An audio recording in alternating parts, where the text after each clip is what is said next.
Bien, alors.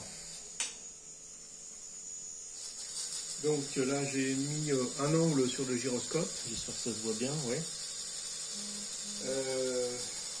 De manière à observer ce qui se passe en termes de réaction. Quand on fait tourner.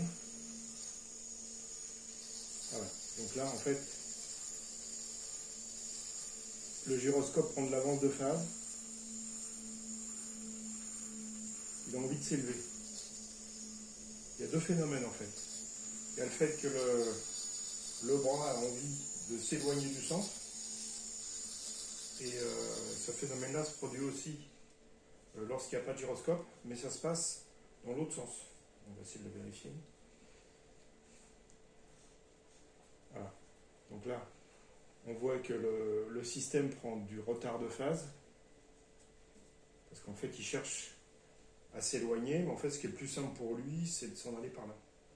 En revanche, quand il y a le gyroscope, eh bien, lui, il cherche à mettre son axe dans la même position que l'axe de rotation du rotor. Donc lui il tourne en sens anti-horaire, donc le rotor tournant en sens anti-horaire. Les deux veulent s'aligner. Et donc là, il y a aussi un éloignement qui est lié à la force centrifuge. Parce qu'en fait, quand j'ai cet angle-là, j'ai ma distance entre ici et ce point-là qui est plus importante que quand je suis de là à là. Donc la force centrifuge éjecte le système.